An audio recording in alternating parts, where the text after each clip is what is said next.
It's all over the place, bro. Like I am so totally lost. We got Howdy. We're back in the fun house.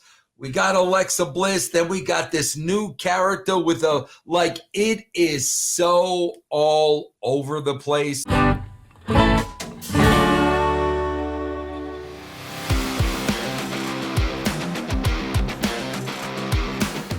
Bray Wyatt. So Vince, your boy, Sean Ross Sapp, he reported that Brock Lesnar shot down the idea of working with Bray Wyatt. So here's my question with Vince, because I know that you're very high on Bray Wyatt. Do you think at this moment there's too much damage that's been done with Bray Wyatt for it not to be a consideration to go against Brock Lesnar? Now, yes. Now, mind you, Bray Wyatt has went against Randy Orton, John Cena, and The Undertaker at WrestleMania. Like 3 Hall of Famers. Like the Undertaker is a Hall of Famer. Randy Orton and John Cena are shoo-in Hall of Famers. He's had 3 major matches at WrestleMania, but Brock Lesnar says no to him. Why? Where do you think it is in Bray Wyatt's career now? I gotta tell you, Chris, you know I don't watch SmackDown, but I see enough. I see enough, right? Man, bro, I'm just watching Bray's last stuff, and it has nothing to do with his performance, but it's all over the place, bro. Like I am so totally lost. We got Howdy. We're back in the fun house. We got Alexa Bliss. Then we got this new character with it is so all over the place. Like where I was watching this and I just kept saying, bro, we got to focus this thing. Like, what is the focus? It's either Howdy or this new. We've got to focus this, bro. It is all over the place, Chris. Would you say it's uninspired or just a mess? A mess. Yeah, I think it's a mess, man. I've said this before in our conversations. It needs to be honed in. It has to be honed in. Yes. It is all over the place, man. It's hard for the viewer. Again, this is episodic television that we're talking about. Yes. It is really hard for the viewer to be jumping from place to place all the time when it comes to Bray Wyatt. Think about Brock Lesnar being invited to be a part of that hopscotch. You know what I mean? Like, I'm with you. I could just see him be like, no, I'm not going to be a part of Uncle Howdy scaring me one day and me being a silhouette and me being... No, I'm not going to. And bro, let me tell you this too, bro. I'm telling you, bro. Remember, Bray came back when Vince was gone. Yep. Bro, if we don't understand it, forget it with Vince. Like that. That's why I'm saying, bro. Like I hate to say this, bro. I don't know how much longer he's gonna be around because Vince. Forget about it, bro. Like yeah. And what's making it before I EC3, I'm really interested in your thoughts on this too. But here's the really unfortunate part about all of this, Vince. The time that he was gone, fans were clamoring like, "Is this going to be the pay-per-view? Is this going to be the pay-per-view?" We saw all the Easter eggs. You know what I mean? Within the Raw episodes, there's QR codes now that people are looking at and scanning QR codes. Okay, this is what the QR codes is talking about. It's talking about bunnies and all that stuff. And then all of a sudden, you get the return. The crowd goes bananas. And now if you look at the internet, people are just not feeling Bray. And I've even seen people turn on. I mean, this is fickle, WWE, fickle pro wrestling fans anyways. But now it's like he can't wrestle. He's not a really good performer. He's just kind of wacky. And I'm not really into this stuff because I'm not really feeling it because it's too convoluted. And here's the thing. And the in-ring stuff, that really doesn't matter to me much too, because I'm a character guy, because that's why I think that pro wrestling should be, Yeah, I like good matches and good athleticism, but it's about the characters. To me, when it comes to Bray Wyatt, though, it's so convoluted. Like I said, he has a beautiful mind that's really fit for the theater and cinema industry. If he had someone to write for him and hone it in and make a more fluid motion when it comes to week by week, I would love it. But because he's just all over the place with his thoughts, it's hard for the fans to really sink their teeth into it because they get lost every week. EC3, what do you think? Yeah, if true, because anything, reported, I know SSR does a pretty good job of trying to vet his information, but if true, because I've seen It's SRS before he corrects you. No, So hold on. No, it's all. not. Let me explain something, bro. So hold on, EC. Go ahead, Pop. It's Sean Sapp. He's not a movie star that he gets 3 names, bro. Let's face it.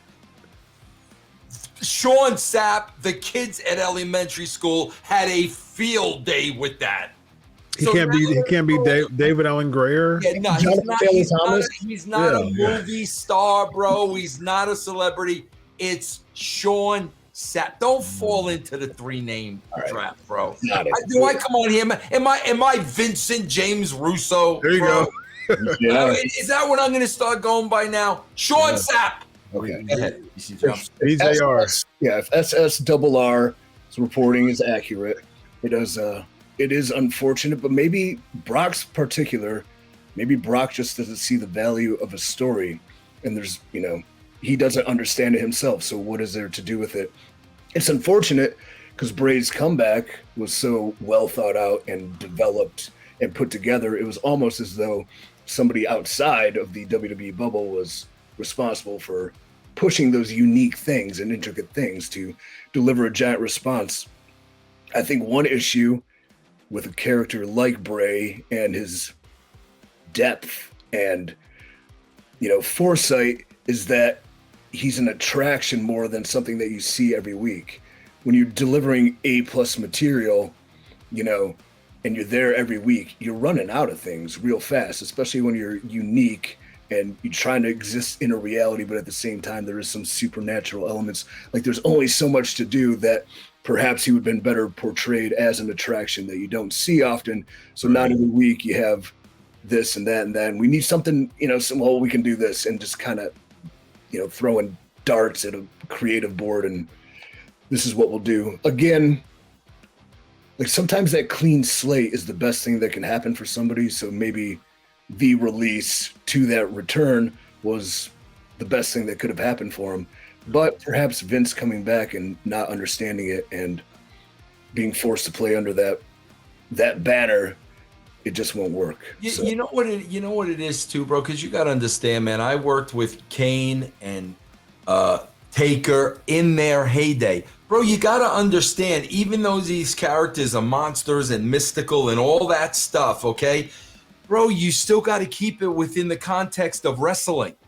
You still got to keep, you're still confined by wrestling. Bray has done like so much outside of wrestling, and I'm always asking the question, how are you going to bring that back to the ring? Like when we see the Funhouse, how is that going to equate into wrestling? I can't believe they burned the Funhouse down so early. I'm sorry. Go ahead. Yeah, when I saw Howdy, my first reaction was, this guy's going to wrestle with a mask? Like, bro, it's got to come back to that ring. Yeah. And I think he's done so much outside of the box, the Alexa Bliss stuff. So much stuff, bro, that you can't bring it back to wrestling, man. Yeah, I think it's oversaturated. Go ahead, East. I was just going to ask Vince, how do you clean it up? How do you fix it? Or do you need a clean slate?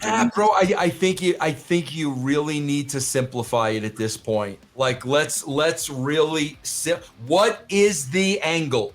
What is the angle? Let's really simplify it, man. I think that's a good. Yep. I was about to say something. I was about to use the example of when the Fiend came out, it wasn't a lot of stuff. It was like he would scare people would be cutting promos, it would get dark, and then it would be the squeaky stuff, and all of a sudden you would see the Fiend out, and he would just give someone his Sister Abigail, and that was it. And it was it. You know what I mean? It was just those pop-ups, and that led to that moment with Finn Balor at SummerSlam. And then the more we started to see the oversaturation of the Fiend, the less of the problem. Yeah. Like, it's just too much. Then it's just, these matches are finishers, don't work on me at all. Right. Like, eat everybody's finisher 15 times and just nothing affects me. Yeah, where do you go, man? Yeah. The quality, it's like when you give us too much too soon, the quality just goes down dramatically, you know what I mean? And drastically. And I think that Bray, and this could not even be a Bray thing. This could be like a producer thing, like cram as much as you possibly can this week. I think that Bray has been written to give us too much too soon. And I don't think I think Bray's mind should be honored to be stretched out, because he has that ability to stretch things out with his thoughts. And I think the writers should have given that. I would have been fine if Bray hasn't even stepped in a ring yet when it comes to a wrestling match. I think the LA Knight thing was just, what was the payoff there? I mean, like, it really didn't do $1 million from Mountain Dew. Oh, they're right. Mountain Dew gets the payoff for that. So Mountain Dew's over and all that. So yeah, I think the best thing for something like that too, if it's that broken, a match with Brock Lesnar on the biggest stage and a total destruction of what it is, to take a second, step back, reevaluate, clean slate, and start with something that simply could be built the right way. Yeah. But does he go over Brock though, if they would have done it? I mean, if you're going to blow it up, no, a guy like Brock is the one thing that can bring an entire evil empire down with, you know, like, he could kill the Fiend, so to speak. So Bray can redraw it up and hopefully get something that is suitable. I actually think that's a good idea. I mean, if you would have done Brock and Bray, if you would have had, you know, this version, this incarnation of Bray go against Brock at WrestleMania, and Brock just squash Bray and gives him like a year off. Yeah. And then he comes back and just hits the reset button and runs it back next Mania against Brock, and then do it, you know, round 2 next year and beats Brock. I think that would have been a good reset for Bray, because I think he needs something like that right now. So, well, ladies and gentlemen, we have Vince Russo, former WCW World Heavyweight Champion. We have EC3, former TNA World Heavyweight Champion. We have the Doctor, that's me, Chris Featherstone, here with the Wrestling Outlaws. This is a 7-star club production show. Have a good night, everybody. So long.